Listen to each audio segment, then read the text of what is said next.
Going kami guys sa San Jose Road na kami. Going to Santa Maria, Bulacan. Malakas pa rin ang ulan.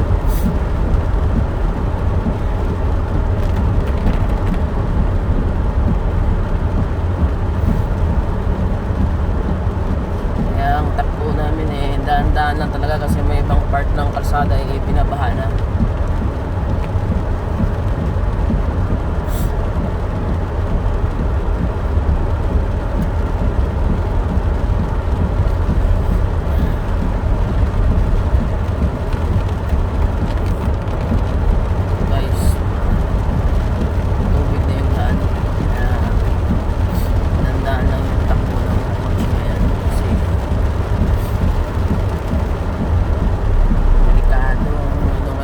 Biyahe sama talagang panahon.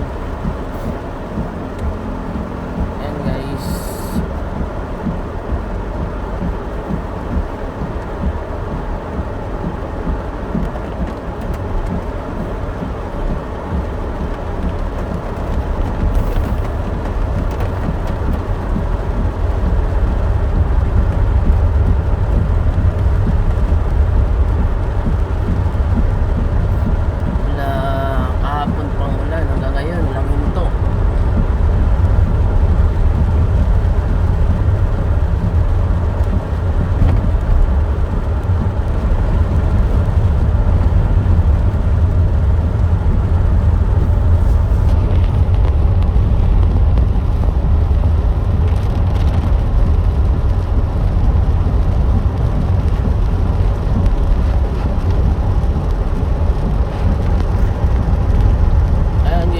namin sa bagong municipality ng San Jose del Monte, Bulacan. Bago nilang munisipyo. Napakaganda guys, napakalaki. Nakapasok kami dito kahapon. Maganda talaga. Maraming hindi na masikip, hindi tulad dati, masikip talaga. Ito yun. Pinakamalaking municipality ng Bulacan. Napakaganda, napakalinis. High-tech ang mga gamit na nila ginagamit.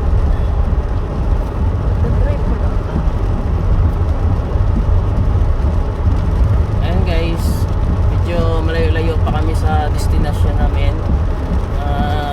Siguro mga 20 minutes. Dahil masama ang panahon, kaya medyo mabagal talaga ang takbo. At ngayon guys, makikita natin nandito na tayo sa tulay ng San Jose del Monte, Bulacan. Makikita natin yung taas ng tubig ngayon.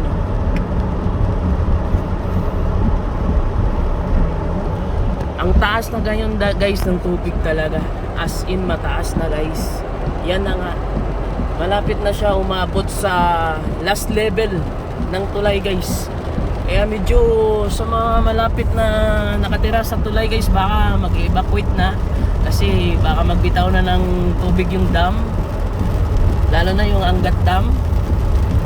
Once na magbitaw ng tubig, magbawas ng tubig ang dam guys, sigurado marami talagang mag-evacuate yung mga bahay na malapit sa ilog. Kaya delikado talaga kasi ang tubig guys malapit na sa last level ng tulay. Kaya sa mga malapit sa tulay ang bahay, siguro nagre-ready na sila for evacuation.